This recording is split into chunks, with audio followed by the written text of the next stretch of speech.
Dans cette vidéo, je vais vous montrer comment paramétrer un téléphone Google Pixel. Alors, si vous trouvez cette vidéo utile, n'hésitez pas à liker et de vous abonner à la chaîne. C'est très simple, voici un guide complet.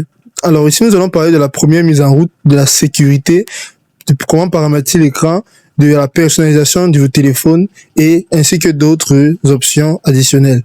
Ici, par rapport à la première mise en route, d'abord, après avoir allumé votre Google Pixel, vous pouvez accéder à vos paramètres.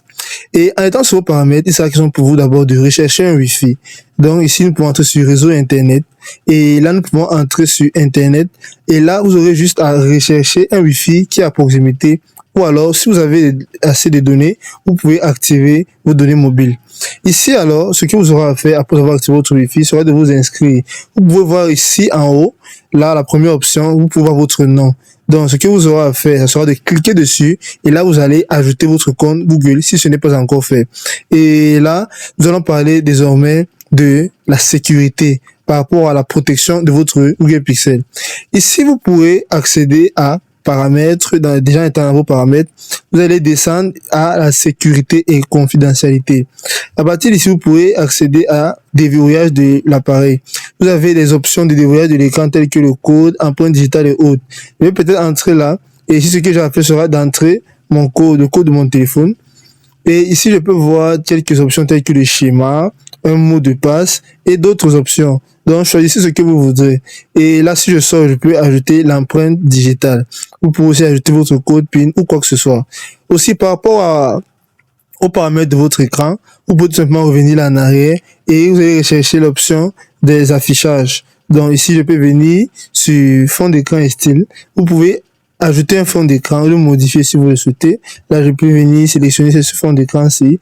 Là, je peux venir cliquer sur suivant et il sera appliqué, comme vous pouvez le voir, en écran de verrouillage comme en écran d'accueil. Donc, tout dépendra de vos différents styles. Et si je sors d'ici, j'ai donc la possibilité de pouvoir ajuster aussi le style, les couleurs et autres sur fond d'écran et style. Donc, nous allons revenir en arrière sur écran et commande tactile. À partir d'ici, je peux ajuster déjà la luminosité. Comme ça, vous pouvez ajuster votre luminosité. Elle est souvent recommandée d'être aux environs de 50 ou 60, dépendant de vous, bien évidemment. Et ici, vous pouvez descendre sur l'écran de verrouillage. Vous pouvez descendre là sur l'option Always on Display. Ce qui signifie que votre téléphone, lorsqu'il n'est pas déverrouillé, est encore un peu plus éclairé. Nous pouvons aussi venir sur l'option d'apparence et là nous pouvons venir là pour modifier le thème. Je peux mettre un thème clair comme ça ou alors tout dépendra de vous.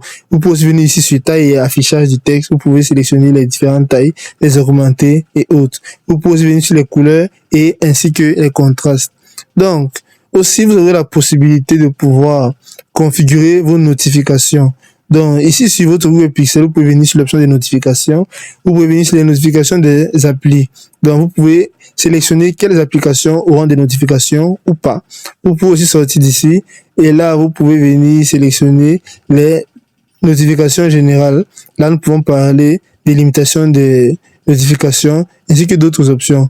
Vous pouvez donc venir ici sur le son et vibrer. Vous pouvez venir paramétrer le volume de votre téléphone, les signaux, ainsi même que votre sonnerie et le son du clavier. Vous pouvez aussi activer, si vous le souhaitez, le ne pas déranger. Donc, par rapport au ne pas déranger, vous pouvez toucher là sur mode. Là, vous pouvez voir ne pas déranger. Ce qui signifie que lorsque vous recevrez des messages ou des appels, cela ne sera pas notifié sur votre écran de verrouillage. Vous pourrez le voir lorsque vous aurez accédé à votre écran, à votre centre de notification. Et là, en faisant ces paramètres, si vous aurez la possibilité de bien utiliser votre téléphone.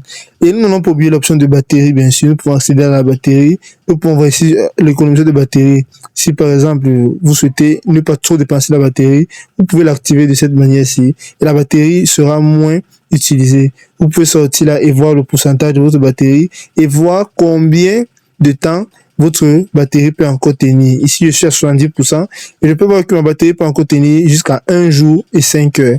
Donc, vous pouvez vous baser sur ceci, car c'est approximatif. Et à chaque ces étapes, vous aurez une très bonne paramétrage, un très bon paramétrage de votre Google Pixel. Et c'est aussi simple que ça.